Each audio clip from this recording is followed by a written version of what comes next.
Muy buenas tardes, amigos de Galequia Viva.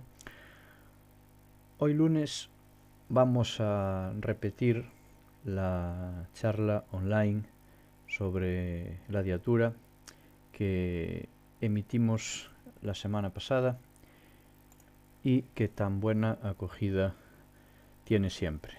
Yo soy Adrián Rodríguez de Galequia Viva y os voy a contar hoy algunas cositas sobre los gladiadores, que es un tema, ¿no?, que normalmente pensamos que conocemos, sobre todo pues por películas, series, etcétera, y que en realidad hay algunas cositas que no son del todo desconocidas o que tenemos varios estereotipos un poco erróneos en nuestras mentes. Bueno, pues sin más dilación vamos a empezar, ¿no?, con esta pequeña y humilde ponencia, a ver si logramos esclarecer algunas cosas y sobre todo desterrar aquellos otros elementos equivocados que se cuelan en nuestro día a día. Bien, cualquiera de las charlas que doy, me gusta empezarlas siempre con una frase del profesor José Carlos Bermejo Barrera, que es esta, y me gusta sobre todo la primera parte de la frase. La historia es la reconstrucción fragmentaria de un mundo desaparecido, porque no lo olvidemos, todo lo que conocemos de la época del Imperio Romano va en base a los testimonios o restos que se conservan, pero evidentemente pueden aparecer mañana nuevas fuentes o nuevas informaciones que pueden modificar de alguna manera lo que vamos a contar hoy aquí. Bien, sobre los gladiadores se han dicho, se han escrito y se han hecho muchísimas cosas, pero casi todas obvian el principio, los orígenes, de dónde surge todo esto. Bueno, pues nos iremos a Etruria. Los etruscos son una civilización también de la península itálica y de la que el mundo romano es heredera y también deudora. Pues aquí en Etruria, ahí tenéis este mapa ampliado de la región, en este territorio se celebraban una serie de combates rituales en honor de los guerreros caídos. Y dichos combates rituales servían también para venerar a Saturno, ¿no?, a esa deidad tan importante del mundo antiguo. Al mismo tiempo, se conjurarían los poderes de ultratumba para facilitar el tránsito, ¿no?, de ese guerrero caído, de ese guerrero difunto, al más allá, al reino de los muertos.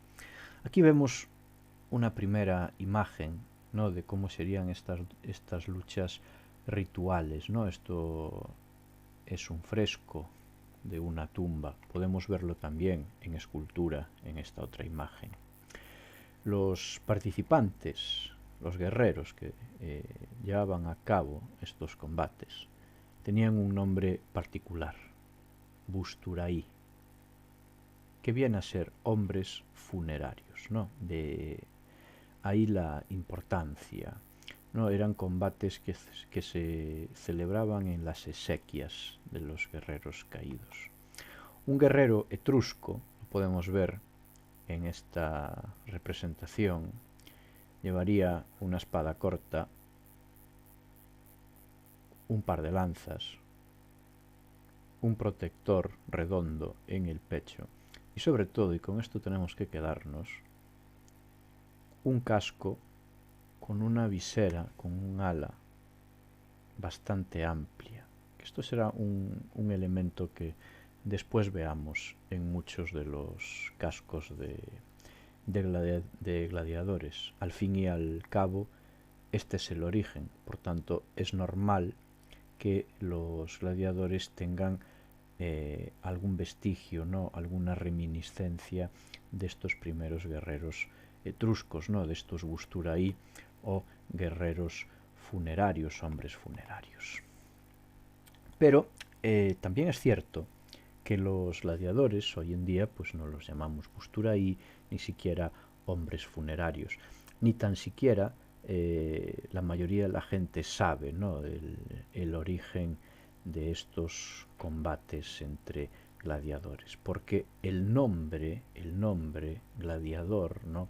hace referencia a un arma, en este caso al gladius, ¿no? Una espada corta, ¿no? de origen hispano, y de esta palabra gladius nos viene la palabra gladiator, ¿no? que hace referencia precisamente a estos, vamos a llamarle deportistas. Después veremos que quizás sea uno de los términos más apropiados. Pues bien, el nombre gladiador viene de gladius, ¿no? ese arma que los romanos van a incorporar a su panoplia militar durante las campañas de conquista en Hispania.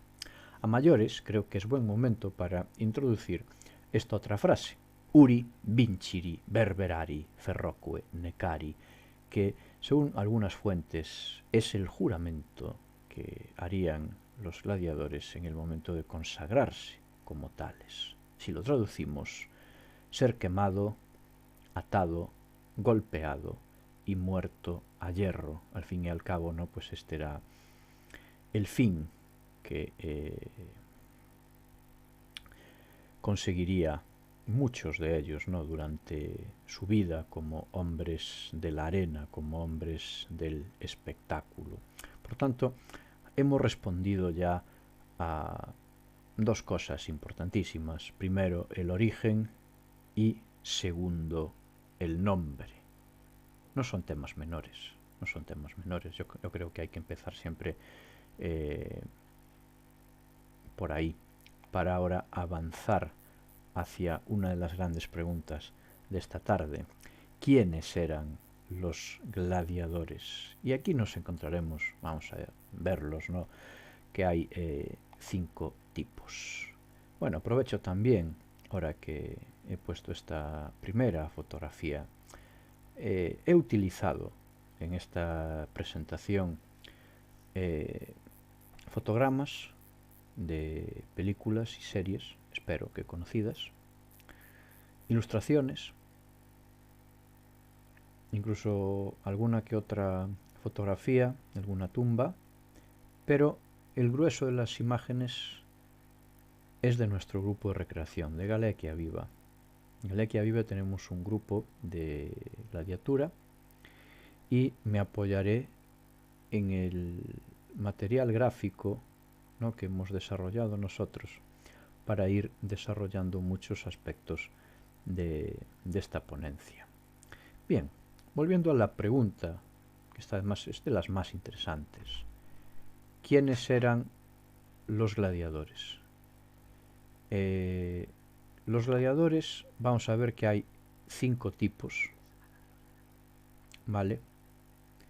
Y el primer tipo es el de prisioneros o criminales condenados a trabajos forzados. Aquí voy a poner una imagen de la película Gladiator, ¿verdad? Prisioneros.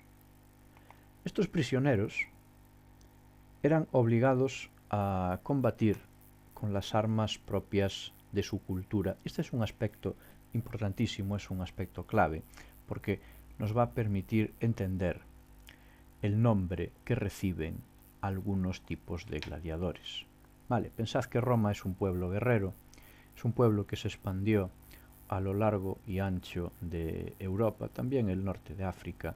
Entonces fueron sometiendo varios pueblos, múltiples culturas, y de ahí al hacer combatir, ¿no? a estos pueblos derrotados, pues tenemos el origen de algunos de los nombres de los gladiadores: el tracio, el samnita, el galo, etcétera. Vale, creo que aquí lo más visible, ¿no? es el nombre tracio, el nombre samnita, ¿no? porque son algo, bueno, bastante más evidente. Incluso también los galos, ¿no? Pero eso es un tipo de gladiador que luego evoluciona y se pierde, ¿no? Por tanto, tenemos aquí un primer tipo de gladiadores, ¿no? Que serían estos prisioneros, ¿no?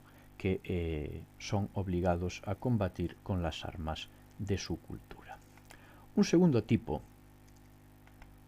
serían los condenados ad ludum, ¿verdad? Gente que por algún tipo de falta, delito grave, sacrilegio, etc., era condenado a pasar 2 años de su vida en un ludum, es decir, en una escuela de gladiadores, a los que se sumaban 3 años más en la arena, hasta formar una condena de aproximadamente 5 años como mínimo. Vale. He puesto aquí imágenes de la película Espartaco de Stanley Kubrick, ¿no? Porque se ve bastante bien cómo serían estos años primero en la escuela de gladiadores y luego en la arena, ¿no? Es decir, en un ludus, hablaremos de ello a continuación, ¿no? Un gladiador era preparado con esmero, con eficiencia y con dedicación, a fin de poder desarrollar su oficio de la mejor manera posible. Y una vez que estuviera preparado, estaría listo para iniciar su periplo en la arena. En la arena, con mayor o menor fortuna, pasaría como mínimo 3 años o más, depende, y en un momento dado, si lo hacía bien, podría lograr su libertad, podría convertirse en un rudiario. El símbolo de la libertad iba a ser una espada de madera, como esta que vemos aquí en este fotograma de la serie Espartaco. Esa espada de madera era para muchos gladiadores el símbolo de su libertad, el símbolo de que su condena ya se había terminado. Vale. Bien, si seguimos avanzando y pasamos a otro tipo, iríamos al más interesante, que es el de los autoracti. ¿Qué son los autoracti? Bueno, pues un autoracti era una persona que elegía libre y voluntariamente convertirse en gladiador, que hacía de la gladiatura su modo de vida, y por tanto estaríamos ante un gladiador profesional, una persona que elige ser gladiador. Evidentemente, en este tipo tendríamos a los más famosos, a los más populares, a los más apreciados, a los más celebrados, y además era gente que era consciente de sus capacidades, y por eso firmaban contratos con el lanista. El lanista, veremos a continuación, que era el encargado de la escuela de gladiadores, y evidentemente entre el lanista y el autoracti pues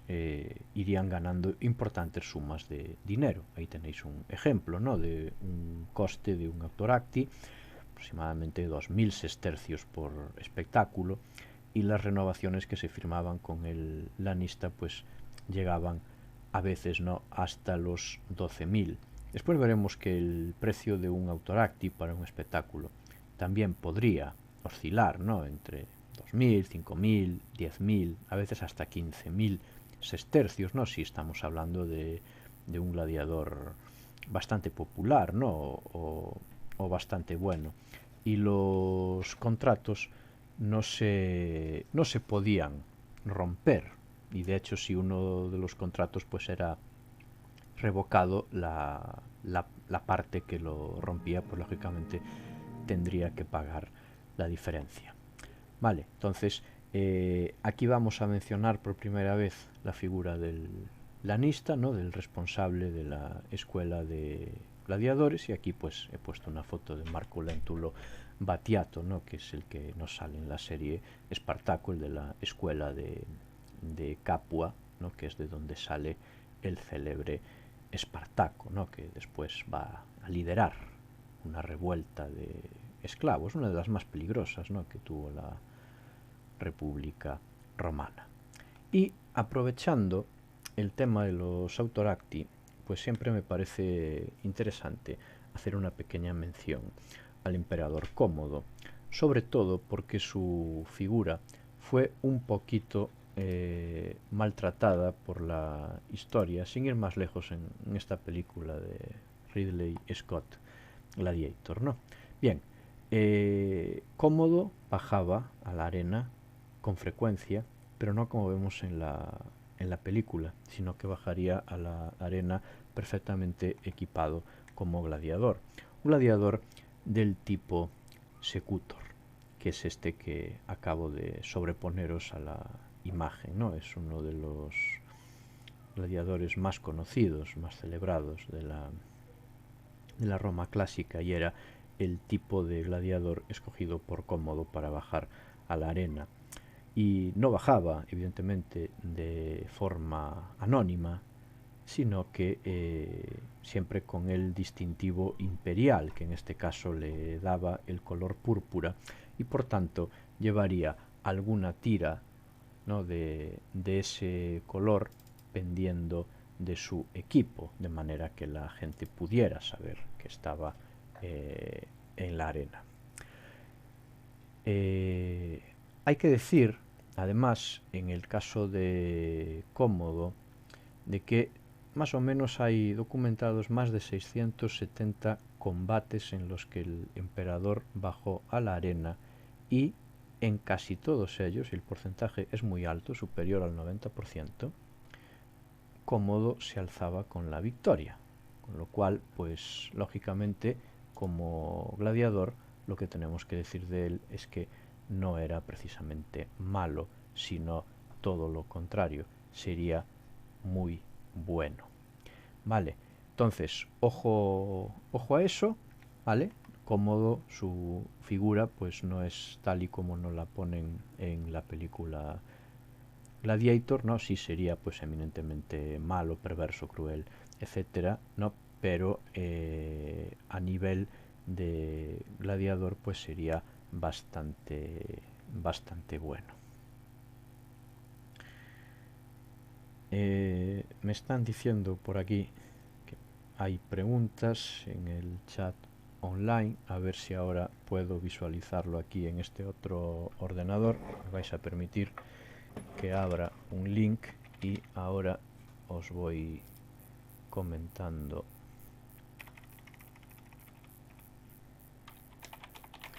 lo que vaya surgiendo.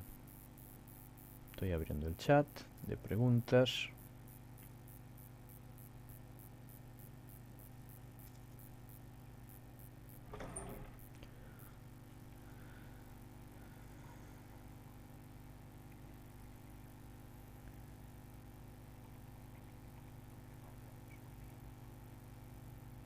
Y bueno, me están viendo por aquí, a ver si las voy cogiendo por orden. Tenemos ya desde minutos atrás. Me apuntaba por aquí Lucius Spiculus, ¿no? Lo de la teoría del origen etrusco, que se puede rastrear ya hasta la guerra de Troya. Bueno, a ver, sí, es una opción. Yo, como esto normalmente lo hago para colegios o tal, pues suelo tirar por cosas que se saben con seguridad. Pero bueno, sí, también se puede dar veracidad a esta información, que evidentemente es de Bill, como me apuntas aquí.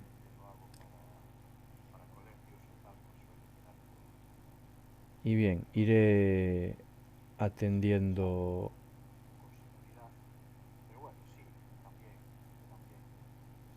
otras preguntas que vayan surgiendo por aquí, a ver si ahora me funciona el ordenador.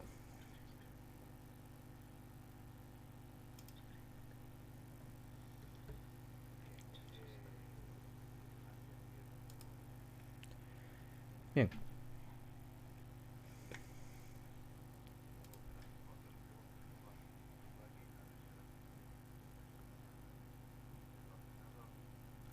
Son los problemas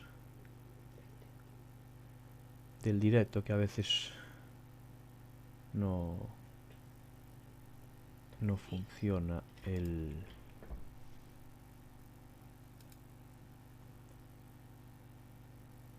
Bueno, vamos a intentar continuar entonces, ahora que ya tengo abierto la pestañita. Y vamos al cuarto tipo.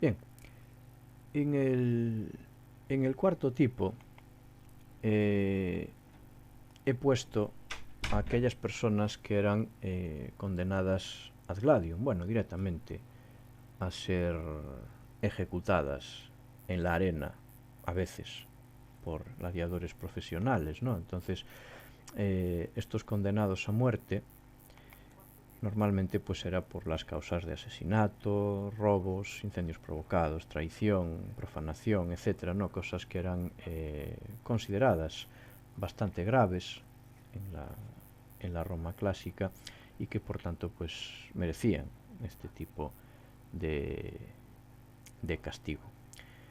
Evidentemente pues la actuación de estos condenados a gladium pues normalmente era simplemente ser ejecutados, a veces podrían tener algunos pequeños combates entre ellos, ¿no? de múltiples formas, pero bueno, tampoco yo creo que no podemos considerarlos, ¿no? dentro del grupo de gladiadores, pero bueno, sí formaban parte del espectáculo, ¿no? Y tendríamos un último tipo, que eran los condenados ad bestias, ¿no? Que era pues gente condenada a ser ejecutada, devorada por animales, en un anfiteatro, en un circo, etcétera.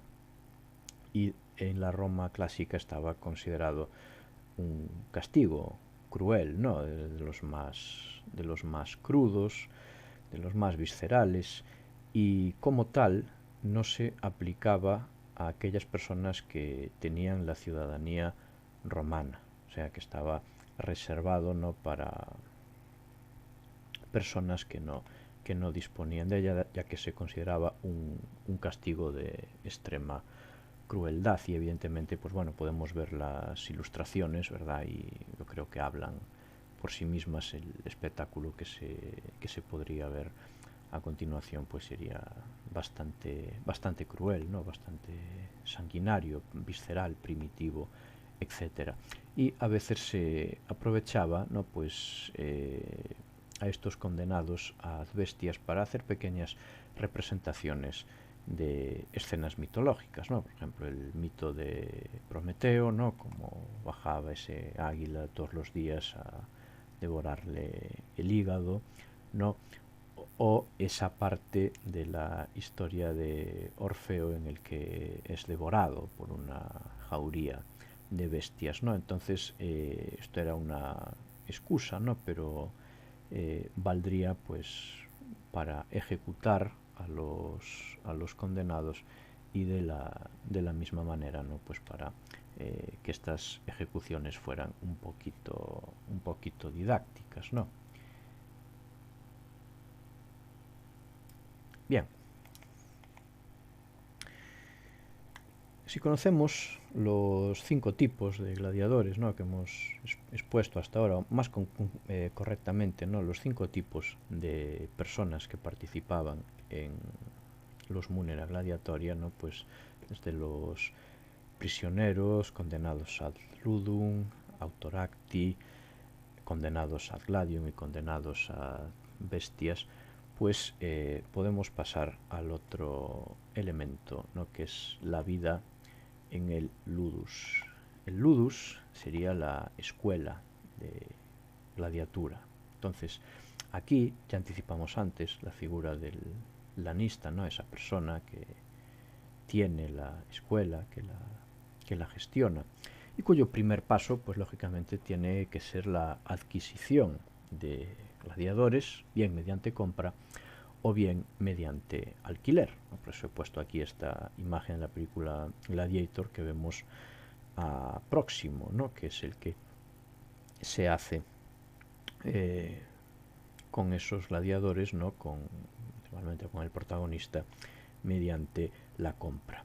Aquí es importante señalar, ¿no? Porque muchas veces en las series o en las películas, pues evidentemente se ve que el trato hacia los gladiadores pues no es a lo mejor del todo correcto, cuando el cuidado que recibían los gladiadores pues evidentemente era exquisito, y buena prueba de ello pues son las excavaciones arqueológicas. Por ejemplo, en una de ellas pues se ha podido encontrar un montón de material médico quirúrgico, ¿no? Que esto pues es una de las pruebas de que los cuidados y las atenciones que recibían los gladiadores pues estaban lógicamente por encima de la media, ¿no? Del ciudadano normal. Y sí, voy a puntualizar aquí una pregunta. Evidentemente los condenados a bestias no eran no eran gladiadores, pero bueno, participaban en el espectáculo, por eso los hemos incluido en esa categoría. Creo que ya lo dije antes, tanto los condenados ad gladium como los condenados a bestias, pues bueno, no podemos darle la etiqueta de gladiadores. Bueno, creo que solucionados los problemas técnicos podemos continuar.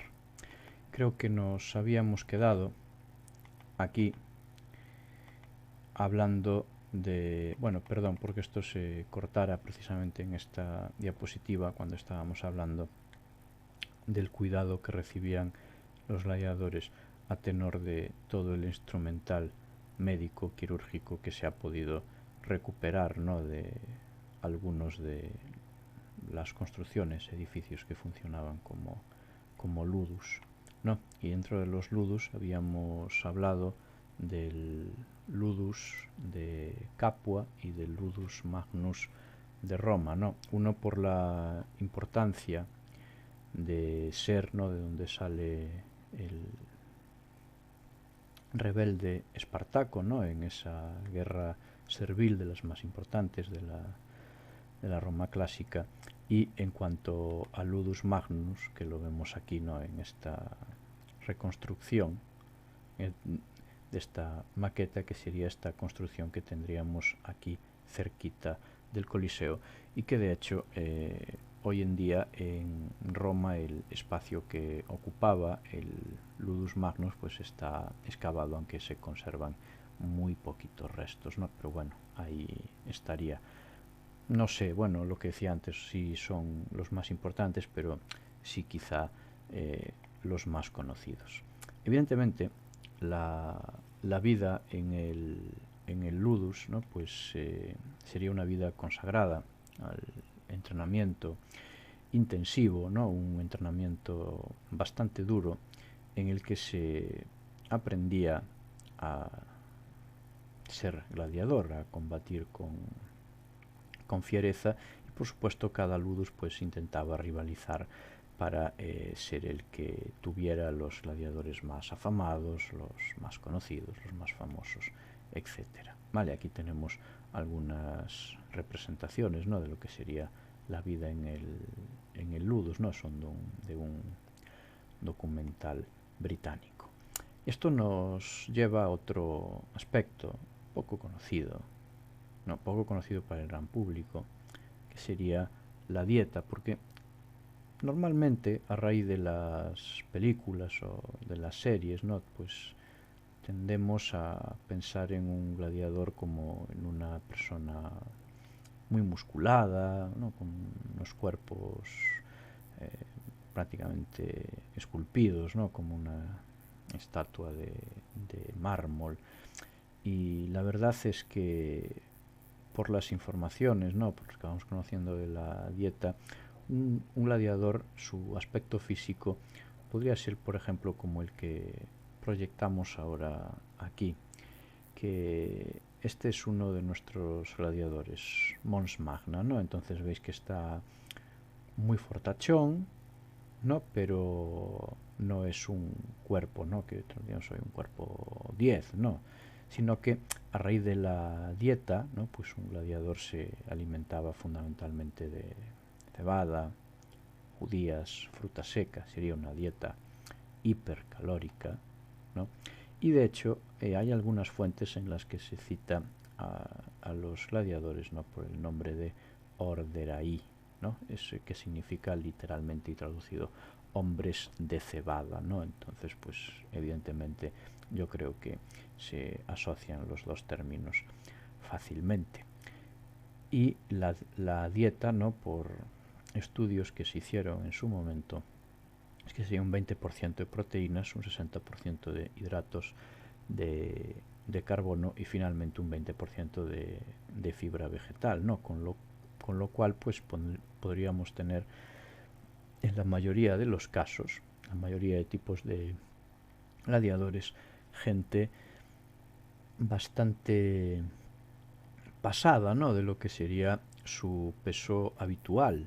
Pero bueno, ese exceso, ¿no? De capa de grasa, pues sería también una protección más a la hora de combatir, ¿no? Por tanto, vamos a desterrar aquí, ¿no? Esa imagen icónica del gladiador, ¿no? Como hombre fornido, ¿no? Como hombre cachas, ¿no? Como hombre escultural, para dar paso a una imagen un poquito más verídica, ¿no? De lo que sería un gladiador, a raíz pues principalmente de lo que come. Veis que es una dieta bastante particular y a veces, ¿no? Pues también se les daban infusiones de madera carbonizada o cenizas de huesos, ¿no? Por lo tanto, pues igual que hoy en día un luchador de sumo, ¿no? Tiene una dieta especial, ¿no? Una dieta particular a fin de modelar esos cuerpos, pues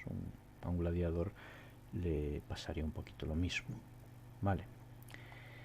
Bien, en cuanto a los tipos de gladiadores, no voy a pararme aquí mucho porque esto a lo mejor nos daba para otra charla, ¿no? Y además bastante larga. Entonces, bueno, aquí hay unos cuantos, vamos a quedarnos quizá con los más conocidos, ¿no? Que son el secutor, el provocator, el oplómaco, el tracio, el retiario y el murmilo. Bien, de estos nosotros actualmente recreamos al secutor, al retiario y al provocator, ¿no? Porque bueno, en su momento consideramos, ¿no? Que podían ser los que nos ofrecieran unos combates, ¿no? Más llamativos, aunque tampoco son nada despreciables, ¿no? El murmilo, el oplómaco y el tracio.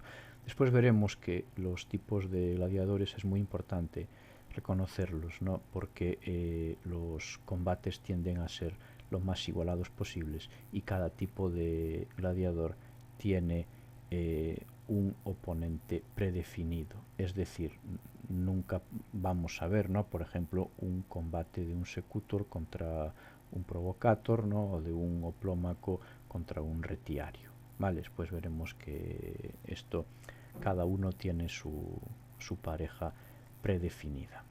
Pero bueno, ahora haremos más adelante. Los Munera Gladiatoria, ¿no? Lo que serían todos los juegos de gladiadores, ¿no? Con todos los aspectos, ¿no? Con todas las variedades que tendrían, serían un espectáculo bastante costoso. Un espectáculo, podríamos decir, bastante caro, ¿no? Incluso astronómicamente caro.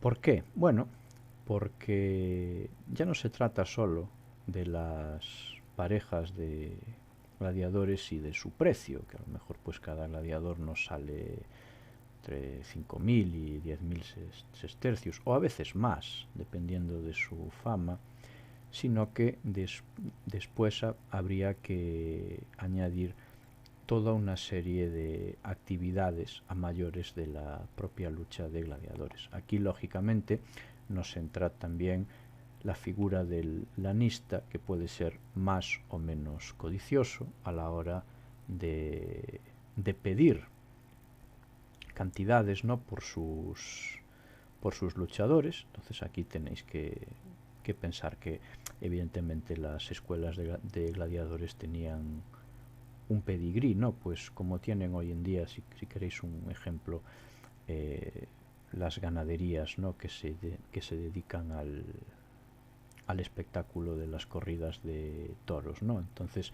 el lanista, en función de la posición de su escuela, ¿no?, pues podía pedir determinadas cantidades, a veces pues bastante exigentes, ¿no?, para ceder a sus luchadores. Aquí tenéis algún ejemplo económico, ¿no?, de 5.000 a 15.000 sestercios por gladiador, y los montantes, ¿no?, de las luchas de gladiadores pues nos irían desde 30.000, ¿no?, que sería pues un espectáculo de lo más corriente, lo más normal, ¿no?, a 200.000, que sería ya algo bastante interesante, aunque los límites, ¿no?, pues se podrían poner sobre 400.000 sestercios, ¿no?, para organizar una serie de juegos de gladiadores.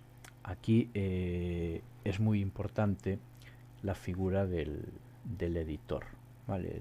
El editor es la persona que organiza los Munera Gladiatoria, la persona que pone su dinero, la persona que se gasta el dinero. Entonces los editores, bueno, normalmente en Roma era el propio emperador, ¿no?, el que otorgaba, concedía al pueblo de Roma pues X días de juegos, ¿no?, que también pues evidentemente servía, ¿no?, para publicitarlo, ¿no?, para mejorar un poco el favor popular hacia él, mientras que en las provincias el editor pues sería cualquiera de las autoridades locales, ¿no?, cualquiera de las autoridades que ejerciera en aquel momento algún puesto del cursus honorum, ¿no? Por eso, bueno, he puesto esta fotografía, ¿no?, de una de nuestras representaciones en la Torre de Hércules, ¿no?, en las que podemos ver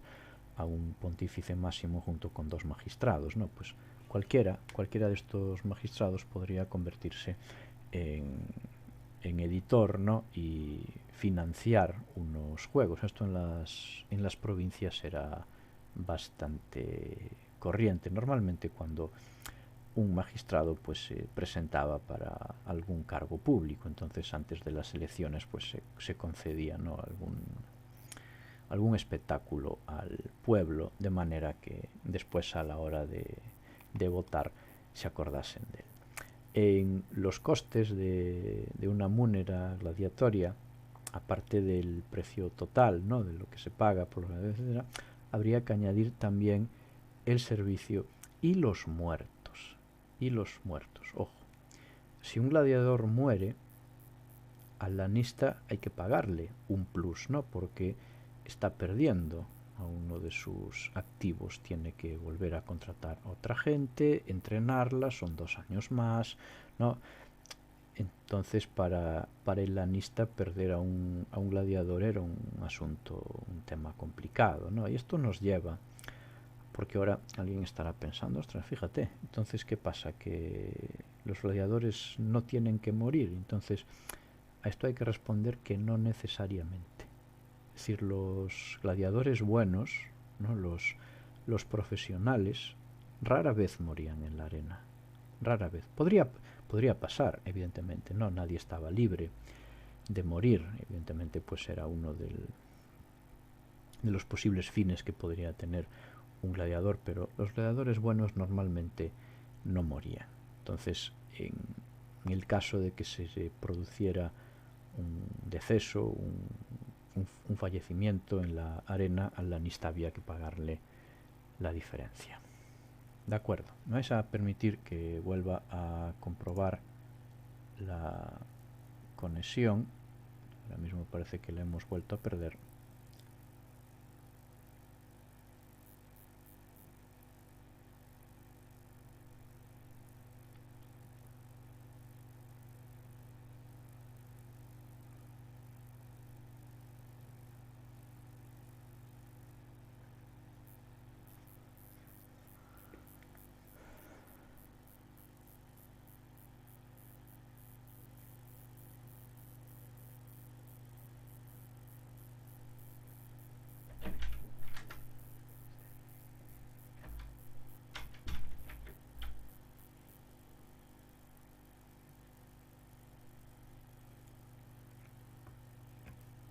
Perdonadme, pero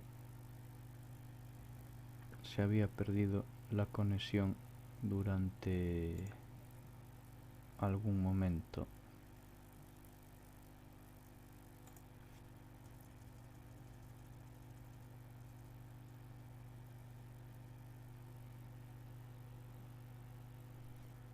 Bien, volvemos entonces. Nos habíamos quedado aquí en el tema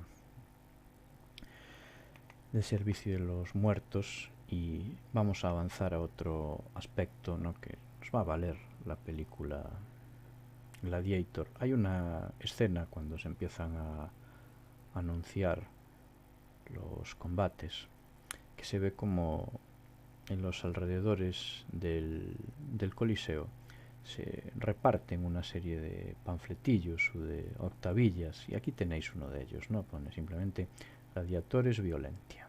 Bueno, no hay información.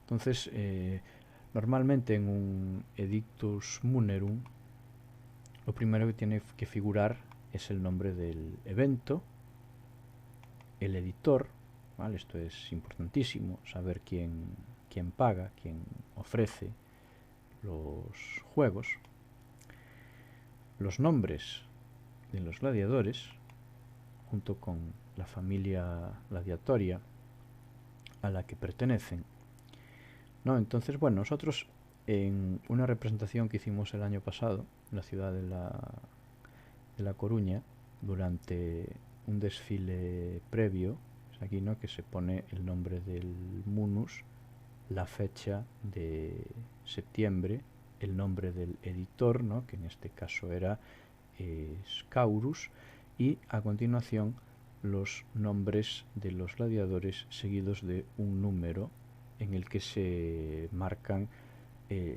su número de victorias, ¿no?, para que la gente lo sepa. Veis que, por ejemplo, en el que vimos en la película Gladiator no figura ningún tipo de información al respecto. Pero es que había mucho más, ¿no? Habría que poner también las medidas especiales, ¿no?, que habría en esos muneras gladiatorias. Si iba a haber toldo o no, no es lo mismo estar al sol que a la sombra. Y después, dentro de otras de las medidas especiales, de las más conocidas, sería la misilia, es decir, si se iba a repartir comida, ¿no?, que ahí viene la famosa expresión pan y circo, ¿verdad?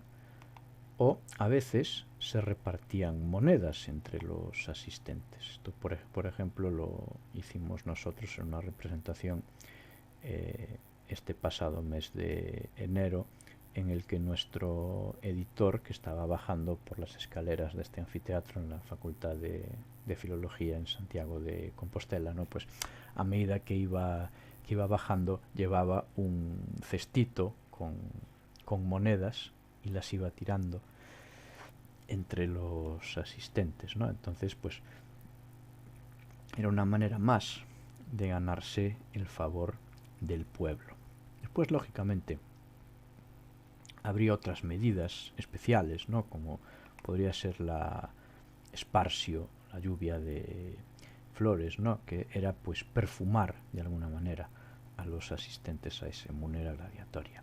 Entonces, para resumirlo así un poquito, vamos a pensar, siglo I, la entrada a un espectáculo, a una munera gladiatoria, era totalmente gratuita.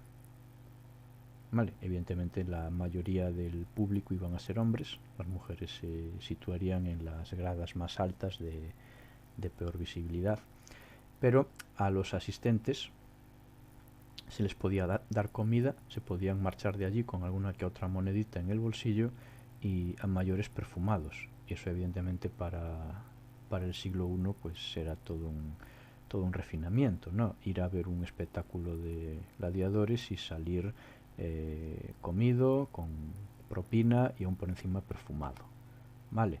Y lógicamente volvemos a la octavilla de Gladiator, ves que todo esto brilla por su ausencia, y por supuesto después ya por último tendría que figurar el lugar, y tendría que figurar la hora de la función, ¿no? Entonces todo esto normalmente pues se exponía en muros de casas, de viviendas particulares, tal como podemos ver aquí en este que conservamos, creo que es de Pompeya, ahora mismo no lo podría asegurar, pero bueno, ahí tenemos muchísima información, ¿no? sobre un espectáculo de munera gladiatoria en el que estarían especificados gran parte de estos aspectos que he expuesto previamente, ¿no? Cuando en la película de Ridley Scott pues no vemos absolutamente nada de eso. Bien, otro aspecto importante de los munera gladiatoria sería la exposición de los gladiadores en lugares públicos antes de la función. Entonces, pues bueno, aquí los vemos otra vez en esta película de Ridley Scott, ¿no? La exposición de los gladiadores, que nosotros en nuestros eventos pues también hacemos, ¿vale? Esto es la Gala ICOI del año pasado en Cambre, ¿no? La exposición de los gladiadores previa al combate, y cómo se acercan mujeres, en este caso de clase alta, ¿no? Pues a tocarlos, a palparlos, ¿no? Que algo que se podía hacer porque pensad que los gladiadores pues eran vistos algo así como hoy en día pues podemos ver a un futbolista profesional, ¿no? Entonces pues realmente eran personas admiradas e incluso reverenciadas, ¿no? Que tenían ese aire, ¿no? Ese aura mágica, ¿no? Entonces la gente pues solía tocarlos. La noche antes del espectáculo tenía lugar la cena libera, ¿no? Y a esa cena libera, lo vemos aquí también en el fotograma de esta película, podía acceder la gente libremente en el transcurso de esa cena, pues lo mismo, ¿no? Para tocarlos, intercambiar algunas palabras con ellos, etcétera, etcétera. Vale.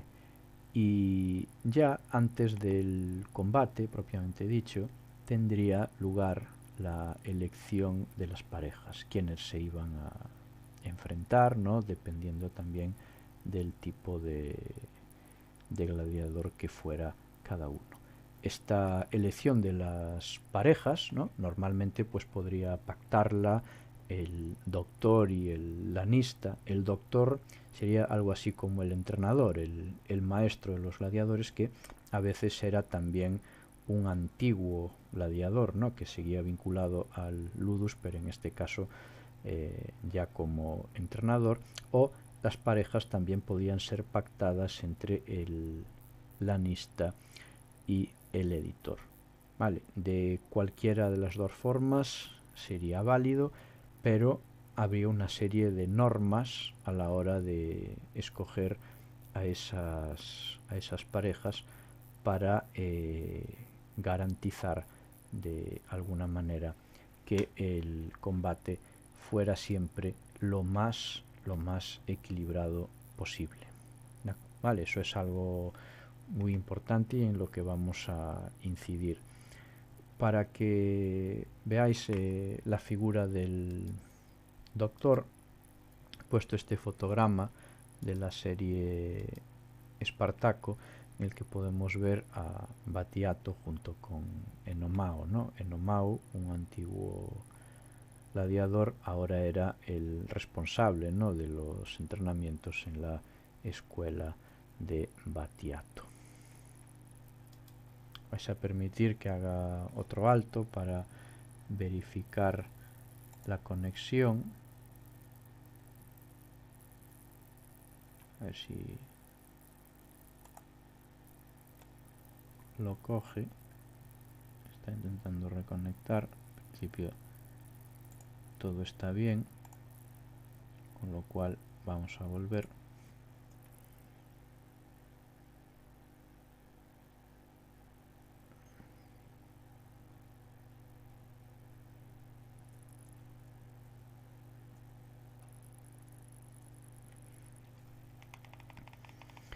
Nos habíamos quedado aquí en la elección de las parejas a cargo del doctor y el lanista, o del lanista y el editor. Os pido perdón, otra vez estoy reconectando, parece ser que había una pequeñita caída.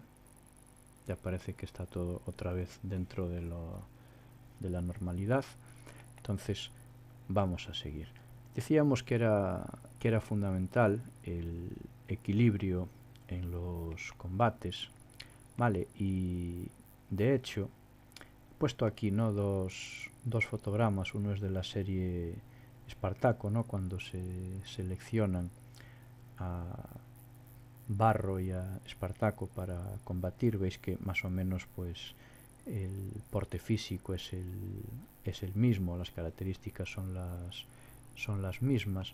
Entonces, que por ejemplo en la película Espartaco de Stanley Kubrick, ¿no?, que se hace este combate de exhibición, veis que hay una suerte de retiario. Bueno, está bastante bien logrado dentro de lo que cabe. Hay algunos errores, ¿no?, pero el oponente, ¿no?, que es Kirk Douglas, pues debería ir equipado de otra manera, y aquí simplemente pues lo ponen con una mánica, una espada corta y un escudo que es ridículamente pequeño, ¿no? Este combate, si se celebrara o se hiciera de esta manera, la ventaja que tendría el retiario, es decir, el gladiador del tridente, es manifiestamente superior, ¿no?, al otro, porque uno carece de un elemento de ataque y de defensa, ¿no?, que le permite mantener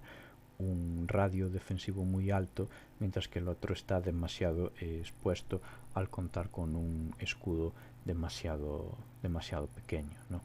Entonces, volviendo a la imagen de antes, ¿verdad?, que era esta, es un pequeñito resumen. Los gladiadores que están dentro de un cuadrado o de un rectángulo, pues veis que tanto el provocator como el equite solo se podrían enfrentar a uno de su misma clase y condición. Es decir, un provocator se enfrentaría a otro provocator y un equite a otro equite. El retiario, que era el tipo que veíamos antes en el fotograma de la película Espartaco, se enfrentaría siempre a otro secutor, ¿vale? Y el secutor siempre tendría como rival a un retiario, o en su defecto a un arbelas. Aunque bueno, el arbelas, veis que al carecer de red y de tridente, pues su única arma era una mánica, ¿no?, que protegía todo su antebrazo y que terminaba con una cuchilla en forma de media luna. Iba un poquito más protegido, ¿no?, que su análogo reciario, porque el secutor en este caso es que lleva un casco, escudo, espada, greba, etcétera, Entonces, de esa manera, pues el combate estaba un poquito más igualado, era un combate pues aceptado, ¿no?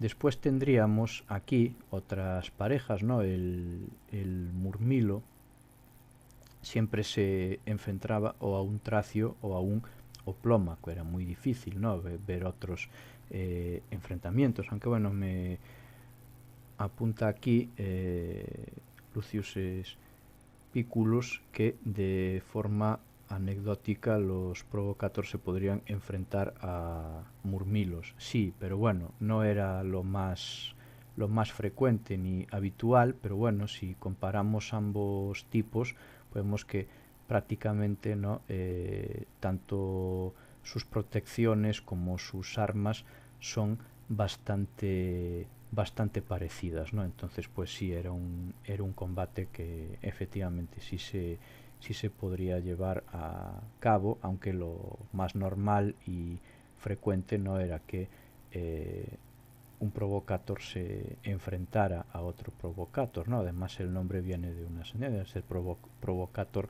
ad populum, ¿no? Entonces pues bueno, normalmente se enfrentaban entre ellos. Pero bueno, como ya dije, sobre los diferentes tipos de gladiadores, pues nos daría para otra ponencia tranquilamente, y esto pues también pretende ser lo más simple posible para que se entienda, para que se lleve una pequeña idea, ¿no? de cómo se seleccionaban los gladiadores para un combate. Y ya pasando al espectáculo propiamente dicho, bueno, voy a tirar, ¿no? de fotografías de nuestras recreaciones.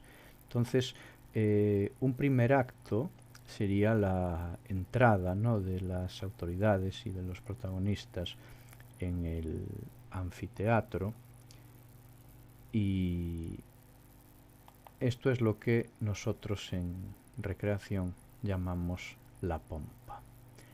Entonces la pompa era la entrada del organizador de los juegos, acompañado de líctores, músicos, grupos militares, ¿no? Después iría los gladiadores y el resto de participantes en el espectáculo, ¿no? Los venatores, los condenados a muerte, resto de autoridades, ¿no? Que bueno, estas irían detrás del editor, etcétera, etcétera. Vale, aquí tenéis el desfile, ¿no? Visto desde otro ángulo. Este es del año pasado, siempre los dos lictores delante, después iría el editor, autoridades, ¿no?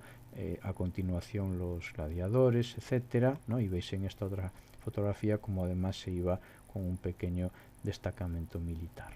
Vale, entonces esta era la entrada triunfal hasta el anfiteatro, y los gladiadores iban siempre precedidos, ¿no? por una serie de portatablillas, ¿no? como la que vimos antes, de hecho es la misma, en la que se ve una serie de información, en este caso no sobre los contendientes, y vemos que además son los esclavos los que llevan los cascos de los gladiadores que se van a enfrentar a continuación.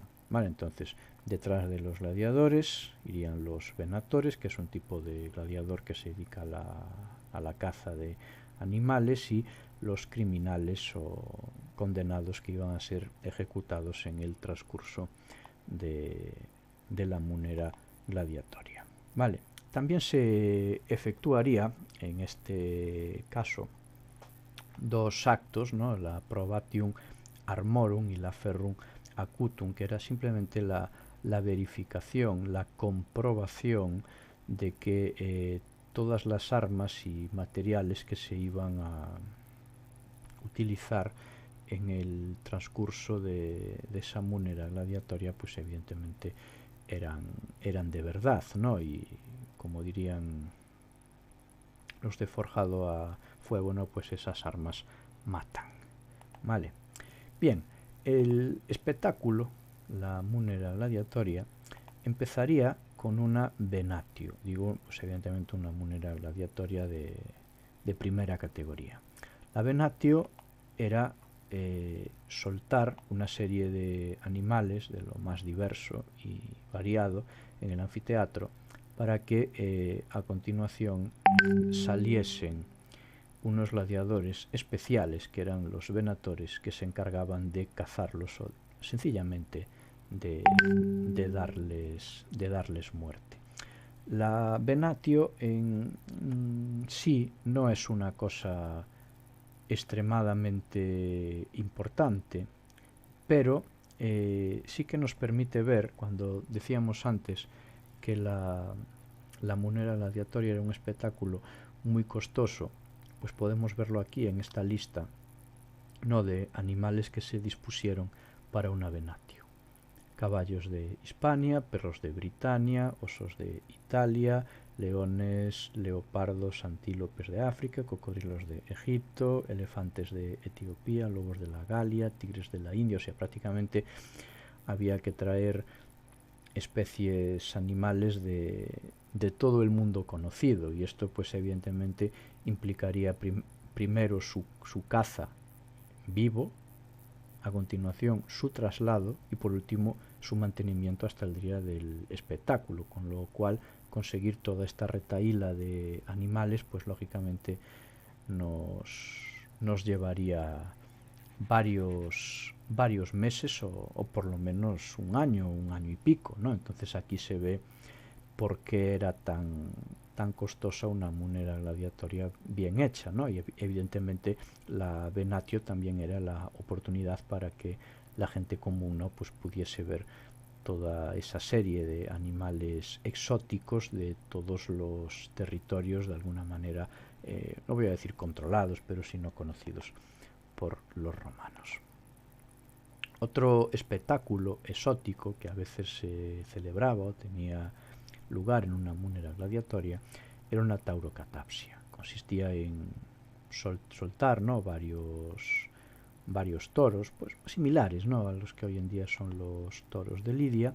Y esta es una costumbre que los romanos importan de Creta, ¿vale? De hecho, pues tenéis aquí uno de los grabados que se conservan en los palacios cretenses, en los que se ve a un toro y a tres acróbatas o saltimbanquis, ¿no?, que hacen acrobacias por encima de ese toro. En Roma, esta taurocatapsia la haría un venator acróbata, y este es un espectáculo, ¿no?, que lleva por primera vez a Roma el archiconocido Julio César, ¿vale? Entonces esos venatores acróbatas se aproximarían a los toros salvajes bien a caballo o bien a pie, con el objetivo primero de montarlos, ¿no?, de hacer como una especie de doma de los animales, pero sobre todo para hacer todo tipo de saltos y de acrobacias por encima de su lomo, ¿vale? Pero bueno, la taurocatapsia no era obligatoria.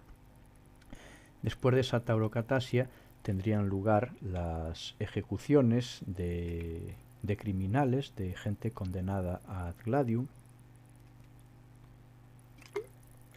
Y aquí veis una representación que hicimos el año pasado en la Torre de Hércules, ¿no?, como un gladiador se dispone a dar muerte a este condenado, ¿no?, para mayor regocijo y satisfacción del público allí presentes. Entonces, en estas ejecuciones, como ya dije antes, se trataba de espectáculos muy sangrientos, a veces con temática mitológica, a veces también pues por esa suelta de animales que se encargaban de devorar a los infortunados, ¿no?, que eran condenados a un fin tan atroz como este. Y ya pasados todos estos prolegómenos o aperitivos, empezaría el combate de gladiadores propiamente dicho. Lo primero que se hace, ¿vale?, y lo hacemos nosotros en nuestras representaciones también, es la presentación de los gladiadores, ¿vale? Es muy importante durante todo el espectáculo que la gente se vaya haciendo con sus favoritos, que los aclame, que los vitoree, que los anime, ¿no? Pues más o menos, ¿no?, como como se hace hoy en día en un partido de fútbol, ¿no? Cada espectador va con un equipo y lo manifestará pues a gritos, con aplausos, con ánimos o incluso interiormente, pero inevitablemente nos acabamos posicionando con alguno de ellos, ¿no? Por tanto, primer paso, la presentación de los gladiadores.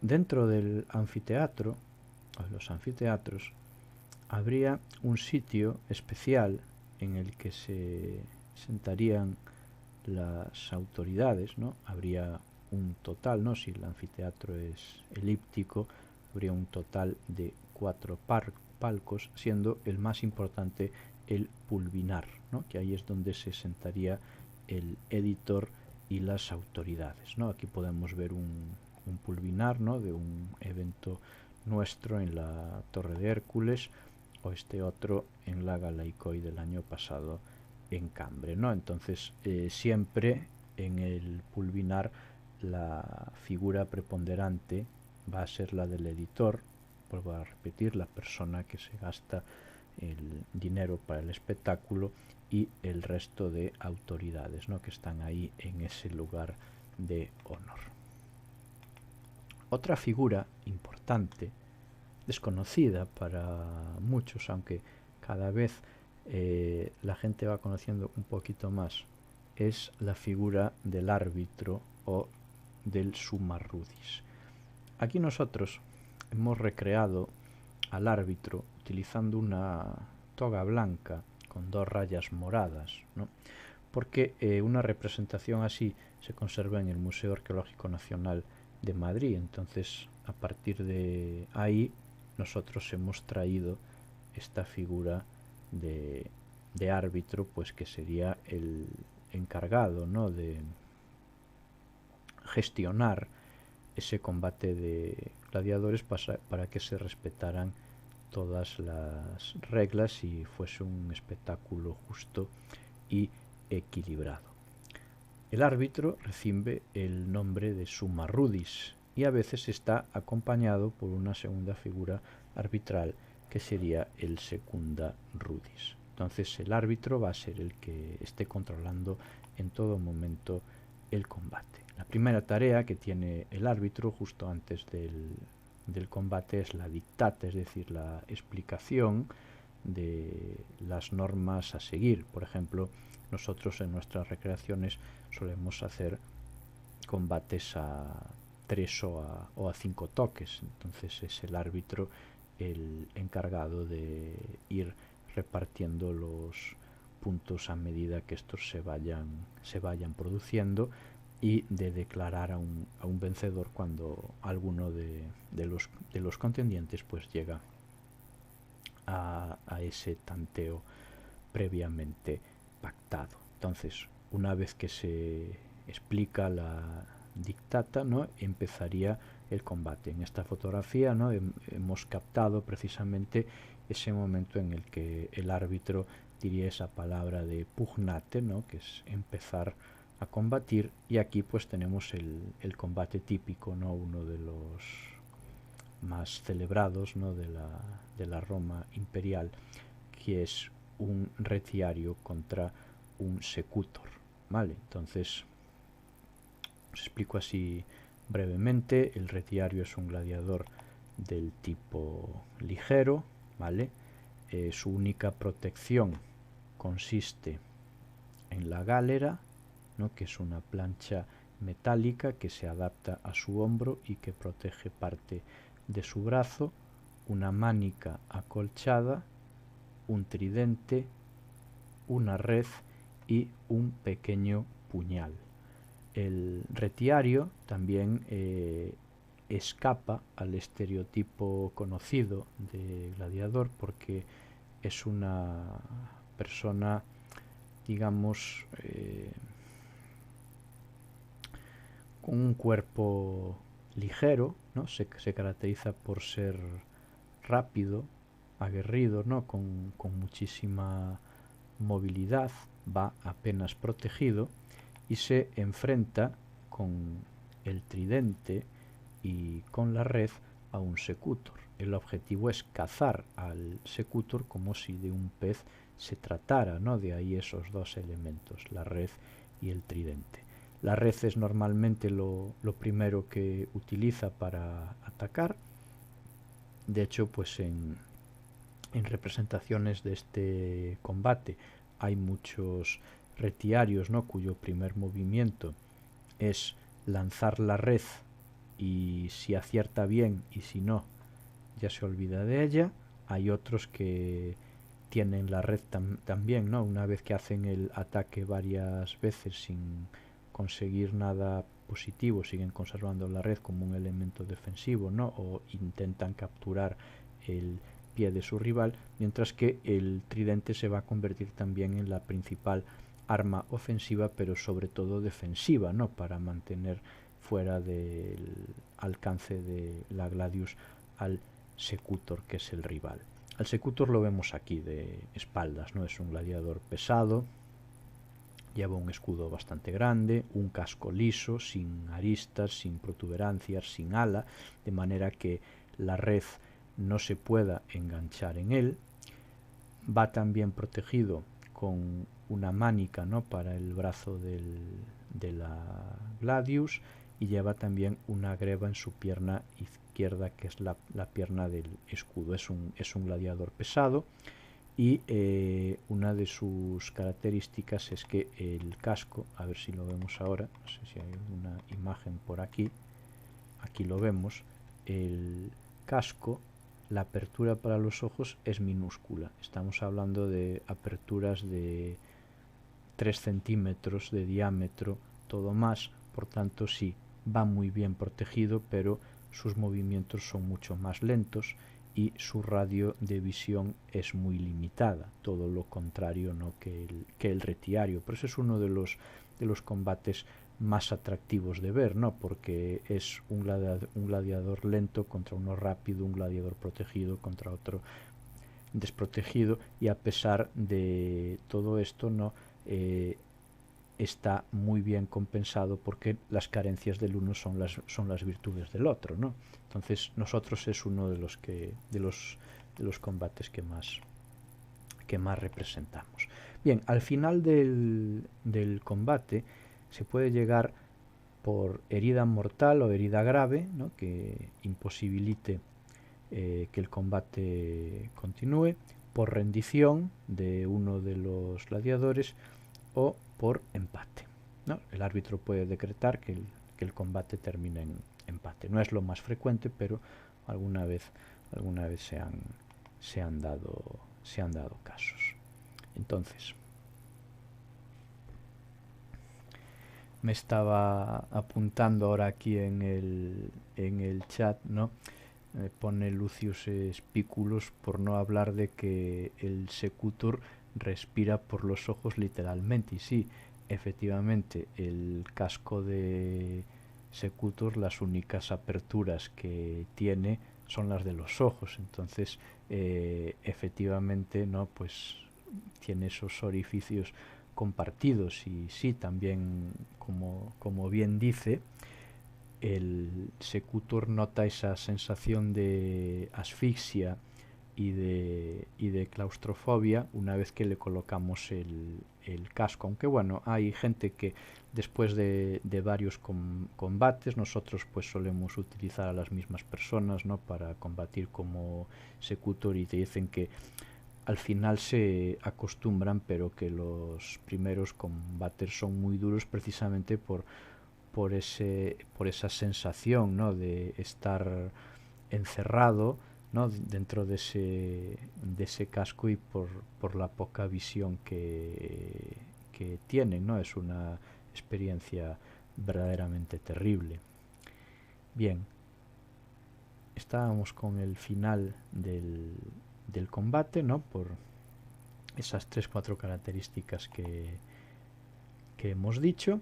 Entonces, pues bueno, el empate no es muy frecuente, a veces se da, ¿no? Aquí tenemos una representación, ¿no? de un combate que termina en empate, aunque bueno, todos nuestros gladiadores, ¿no? Que al final pues nosotros recreamos y no dejan de ser buenos amigos, pues todos se dan la mano. Pero cuando un combate no termina en empate y uno de los oponentes se rinde, lo vemos aquí, ¿no?, en esta representación, como un murmilo se rinde ante un oplómaco, lo principal es que se levanten dos dedos hacia arriba, ¿no? Lo veíamos aquí en esta lámina, ¿no? Ahí tenemos al que se rinde levantando la mano, y lo vemos también aquí en esta representación nuestra de la Galaikoi. Entonces el dedo se levanta pidiendo clemencia, y entonces ahí la gente, el público, ¿no?, el respetable, empezaría a gritar varias cosas, ¿no? Misun, misun, que es para salvar al gladiador, ¿no?, para concederle esa oportunidad de vivir. A veces se grita vita, pero cuando se grita yugula berbera yure, ¿no?, pues es matar, quemar, golpear, atar, etcétera, ¿no? Con lo cual ahí lo que se está pidiendo es la muerte del gladiador. Me comentaba también Lucius Spículos al principio, ¿no?, hace ya varios minutos de esta charla, cuando yo comentaba que la mayoría de los gladiadores, ¿no?, de los profesionales, de los autoracti, normalmente no morían en el combate. Me apuntaba él que algunas veces se establece que el combate es sin emisio, ¿no? Y entonces en un combate sin emisio, pues es hasta que uno de los dos muere, ¿no? Pero bueno, nosotros como recreadores, ¿no?, y después por todo el contenido didáctico que le metemos, normalmente solemos hacer un combate a puntos, ¿no? Bien, entonces tenemos al gladiador con el dedo levantado pidiendo clemencia, al respetable gritando sus opiniones, y en ese momento tiene lugar el veredicto, ¿vale? Es que aquí pusimos algunas fotografías, ¿no?, y tenemos normalmente dedos hacia abajo, tenemos un dedo en horizontal, y vais a ver que se va a echar en falta, ¿verdad?, que no hay ningún dedo hacia arriba. Es una de las cosas más importantes que queremos transmitir aquí, ¿no? Y es que el dedo hacia arriba, es decir, esto se sostiene hoy en día que no existe. Es verdad que hay varios cuadros por ahí o representaciones en películas, pero bueno, esto no existe. Entonces tenemos esto y tenemos esto otro. Bien, vamos a verlo por partes. Si tenemos esto, contrariamente a lo que se piensa, esto es el gesto para envainar la espada, para guardar la espada. Por tanto, esto es el gesto de vida. Claro, hoy en día lo utilizamos precisamente al revés, ¿no? Si uno le pregunta, oye, ¿qué tal te va todo? Y hacemos así, es que va cojonudamente. Si hacemos así, es que vamos fatal, ¿verdad? Entonces, esto es vida. Vamos a la otra imagen. Esto que tenemos aquí, que está haciendo el editor, que está haciendo así con el dedo, ¿verdad? Pues esto, lógicamente, si ahora yo hago así, el gesto está clarísimo, ¿verdad? Matar, degollar, acabar con él, ¿no? Y aquí volvemos a tener ese mismo gesto del dedo hacia abajo. ¿Por qué ponemos esto? Bueno, normalmente es el editor, siguiendo las indicaciones normalmente del respetable, porque al fin y al cabo se trata de ganar su favor, ¿verdad? Pues va a marcar vida o muerte. Puede suceder, y nosotros lo representamos, es que el editor puede marcar muerte, y si en ese momento En el anfiteatro está presente una Virgen Vestal, una de las 6 sacerdotisas que cuidan del fuego sagrado de Roma. Interviene, puede contradecir la decisión del editor, y de hecho aquí voy a volver a poner las imágenes. Vale, el editor está dando muerte y la Virgen Vestal está dando vida, y en este caso la decisión de la Virgen Vestal prevalece, ¿no? Era uno de sus poderes, ¿no? Si una Virgen Vestal se hallaba en tránsito por la ciudad de Roma y se topaba con un criminal, un condenado a muerte,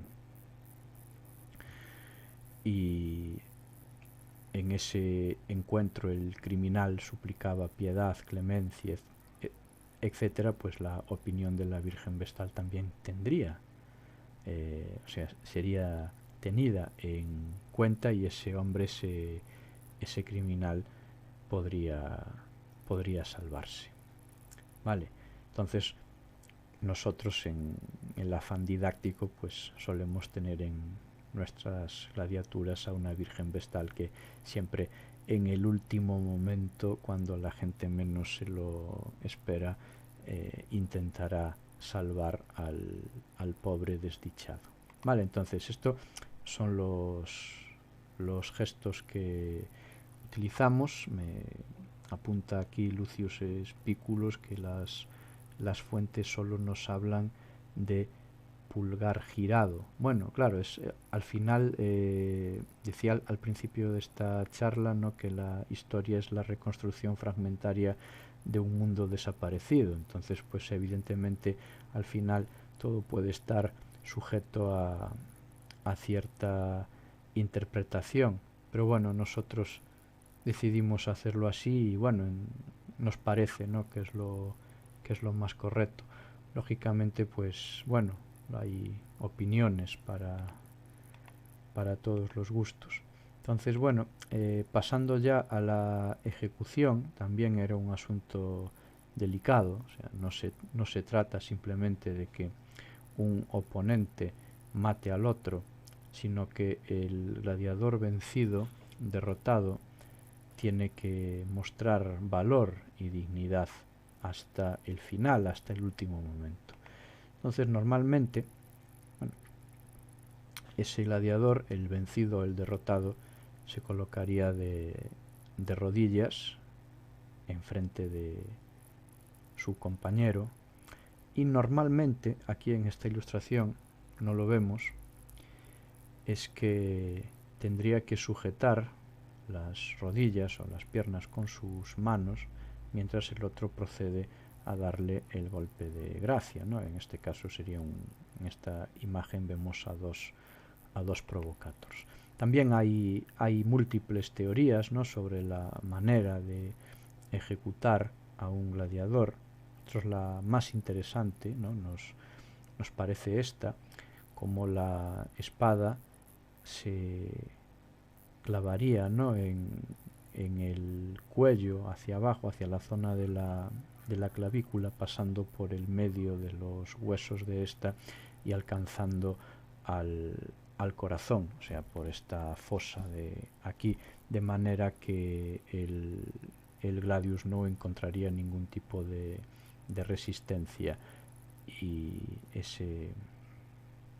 esa manera de ejecutar sería limpia, bastante rápida. Evidentemente no me atrevo a decir indolora, ¿no?, pero más o menos la gladius entraría de esta manera, ¿no?, por ahí, desde el cuello, pasando por los huesos de la clavícula hasta el corazón, ¿no?, de manera que bueno, la muerte sería eminentemente rápida y bastante limpia, y por tanto pues ese gladiador pues moriría a manos de su compañero.